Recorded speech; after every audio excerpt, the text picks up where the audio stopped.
ప్రార్థన చేసుకుందాం. స్తోత్రం స్తోత్రం తండ్రి, నేను ఇప్పుడు వాక్యం చెప్పబోతుండగా మీ ఆత్మతో నన్ను నింపి వాక్యం విన్న ప్రతి బిడ్డ యొక్క హృదయంలోనూ నూరంతల ఫలం దయచేయమని ఈ చిన్న ప్రార్థన నజరేయుడైన యేసు నామములో అతి మిక్కిలి వినయపూర్వకంగా బ్రతిమలాడి వేడుకుంటున్నాను తండ్రి. ఆమెన్. ఈరోజు మనము ప్రకటన గ్రంథము 19వ అధ్యాయము 1 నుంచి 11 వచనాల వరకు ధ్యానించుకుందాం. అటు తరువాత బహుజనుల శబ్దము వంటి గొప్ప స్వరము పరలోకం నుండి ఇలాగ చెప్పగా వింటిని, ప్రభువును స్తుతించుడి, రక్షణ మహిమ ప్రభావములు మన దేవునికే చెల్లును. ఎప్పుడైతే ఈ బబులోను నాశనం గురించి యోహానుకు చూపించడం జరిగిందో అటు తరువాత క్రీస్తు విరోధి 3.5 సంవత్సరములు పరిపాలన సాగిస్తున్న సమయం అది. బబులోను వ్యవస్థ పూర్తిగా నాశనం అయిపోయింది. ప్రపంచంలో ముద్ర వేయించుకున్న వారికే ఆహారం దొరుకుతుంది. ఎవరైతే ముద్ర వేయించుకోరో వాళ్ళ తలలు తీయబడతాయి. అది క్రీస్తు విరోధి పెట్టిన శాసనం.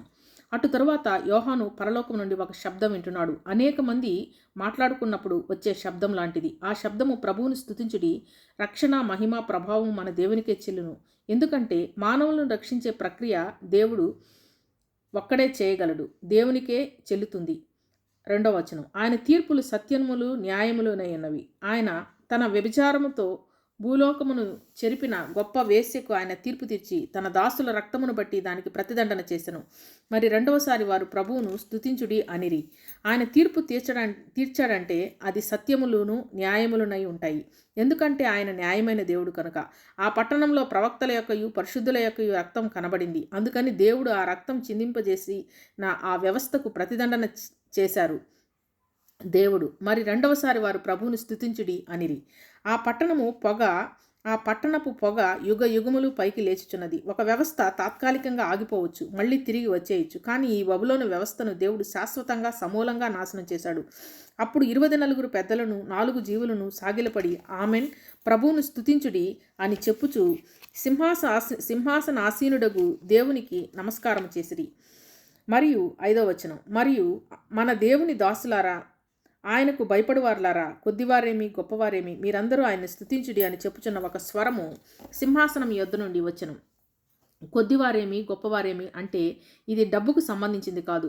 సేవలో మనం చేసేది చిన్న పనైనా పెద్ద పనైనా సరే, అందులో దేవుని యొక్క సేవకులు దేవుడిచ్చిన కృప పరిమాణం ప్రకారం అందరూ కూడా దేవుని సేవ ఎంతో కొంత చేసి ఉన్నారు. దేవుని యొక్క సమస్త సేవకులు ఆయనకు భయపడువారు. అందరూ కూడా ఆయనను స్తుతించుడి అని చెప్పుచున్న ఒక స్వరము సింహాసనం యొద్ద నుండి వచ్చెను. అప్పుడు గొప్ప జన సమూహపు శబ్దమును, విస్తారమైన జలముల శబ్దమును, బలమైన ఉరుముల శబ్దమును పోలిన ఒక స్వరము, సర్వాధికారియు ప్రభువునకు మన దేవుడు ఏలుచున్నాడు, ఆయనను స్తుతించుడి. మరలా ఇంకొక స్వరం వినబడింది. తీర్పులన్నీ కూడా సమాప్తమైపోయాయి. దేవునికి స్తుతి ప్రారంభించబడింది. ఎందుకంటే యేసుక్రీస్తు ప్రభువుకు రాజ్యం వచ్చేసింది. ఆయన పరిపాలన చేయబోతున్నారు. 7వ వచనం, గొర్రెపిల్ల వివాహ మహోత్సవ సమయము వచ్చినది. ఆయన భార్య తను తాను సిద్ధపరచుకుని ఉన్నది కనుక మనము సంతోషపడి ఉత్సహించి ఆయనను మహిమపరచెదమని చెప్పగా వింటిని. ఏ గొర్రెపిల్ల అయితే సింహాసనం దగ్గరకు వెళ్ళి దేవుని చేతిలో నుండి 7 ముద్రలు గల గ్రంథపు చుట్టను తీసుకున్నారు, ఆ గొర్రెపిల్ల వివాహ మహోత్సవమునకు సమయం వచ్చింది. ఆ గొర్రెపిల్ల ఎవరంటే యేసు ప్రభు.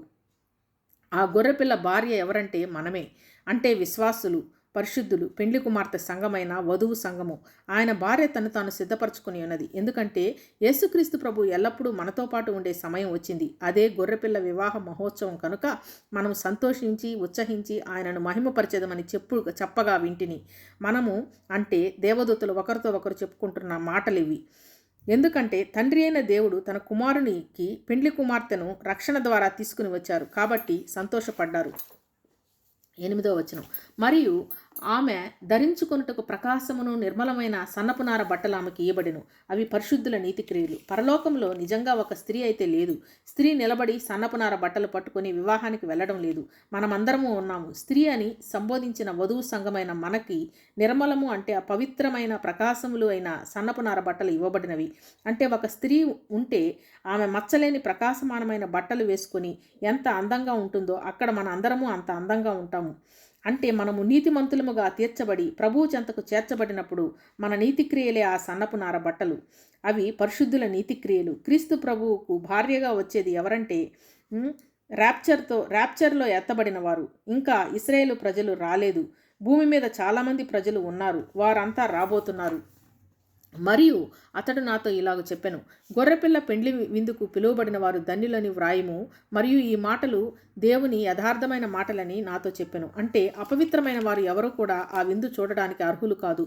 పరిశుద్ధమైన దేవదూతల సమూహం అందరూ కూడా ఉండగా సంఘము యేసుక్రీస్తు ప్రభువుతో కలవబోతున్నారు.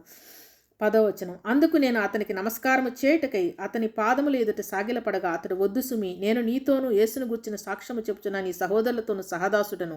దేవునికే నమస్కారం చేయుము. యేసును గూర్చిన సాక్ష్యము ప్రవచనసారమని నాతో చెప్పెను. ఆ దూత ఈ మాట చెప్పిన వెంటనే యోహాను విన్నవి, తాను చూచుచున్నవి అన్నిటిని బట్టి ఆ దూతకు నమస్కారం చేయడానికి అతని పాదముల ఎదుట సాగిలపడగా, వద్దు సుమి, నేను నీలాగే నీ దేవుని యొక్క దాసుడను. దేవునికే నమస్కారం చేయుము. ప్రవచనములన్నీ కూడా యేసు ప్రభువును గూర్చియే సూచిస్తున్నాయి. ప్రవచనం యొక్క సారము యేసును గూర్చిన సాక్ష్యము. ఆ సాక్ష్యము చెప్పే నీవు, ఆ సాక్ష్యము చెప్పే నీ సహోదరులు, నేను కూడా ఆ సాక్ష్యము చెప్తున్నాను. మనందరము ఒకటే కదా అంటున్నాడు దూత. 11వ వచనం. మరియు పరలోకము తెరవబడి ఉండుట చూచితిని. అప్పుడు అదిగో తెల్లని గుర్రం ఒకటి కనబడెను. దాని మీద కూర్చుండినవాడు నమ్మకమైన వాడును సత్యవంతుడు నన్ను నామము గలవాడు. ఆయన నీతిని బట్టి విమర్శ చేయుచు యుద్ధము జరిగించుచున్నాడు. ఇప్పుడు దాకా గొర్రెపిల్లను చూసిన యోహాను ఇప్పుడు దర్శనంలో వేరొక విధానమైన పరిస్థితిని చూస్తున్నాడు. అప్పటిదాకా పరలోకం లోపలికి వెళ్ళి చూశాడు. ఇప్పుడు భూమి మీద నుండి పరలోకం తెరవబడుట చూస్తున్నాడు. పరలోకం నుండి యేసుక్రీస్తు ప్రభువు భూమి మీదకి రాబోతున్నాడు. ఇది రెండవ రాకడ. ఇంతకుముందు మధ్యాకాశానికి వచ్చి మనల్ని తీసుకువెళ్ళడం జరిగింది. భూమిని పరిపాలించడానికి రాజుల రాజుగా, ప్రభువులకు ప్రభువుగా తిరిగి వస్తున్నారు. ఇక్కడ దేవుని యొక్క విశిష్టమైన నామము మనకు పరిచయం చేయబోతున్నాడు. మొదట గుర్రం కనబడింది. ఆ గుర్రం మీద ఆసీనుడైన ఒక వ్యక్తి కనబడ్డాడు యోహానుకు. అంటే గుర్రం మీద ఆసీనుడై ఉన్న యేసుప్రభు నమ్మకమైన యేసుప్రభు నమ్మకమైన వాడు, సత్యవంతుడును అను నామము ఆయనకు ఉన్నది. ప్రభువు గుర్రము ఎందుకు ఎక్కి వస్తున్నారంటే యుద్ధం చేయడానికి. మామూలుగా యుద్ధం అనేది రాజులు గుర్రాలు ఎక్కి చేస్తారు. అలాగే ప్రభువు పరలోకం నుండి గుర్రం ఎక్కి రావడం అనేది సాదృశ్యం. యుద్ధం చేయడానికి వస్తున్నారు అన్న విషయాన్ని ప్రస్ఫుటపరచడానికి గుర్రము అనేది పరిచయం చేయడం జరిగింది. దేవుని యొక్క నీతి ఆధారంగా యుద్ధం జరుగుతుంది. అంటే దేవుని నీతి పాపమునకు వ్యతిరేకం కనుక ఎవరైతే పాపంలో ఉండి యేసుక్రీస్తు ప్రభు ఇచ్చిన రక్షణ అవకాశమును విడిచిపెట్టి ఉండిపోయారో వాళ్ళ మీదకి యుద్ధం చేయడానికి ప్రభువు వస్తున్నారు.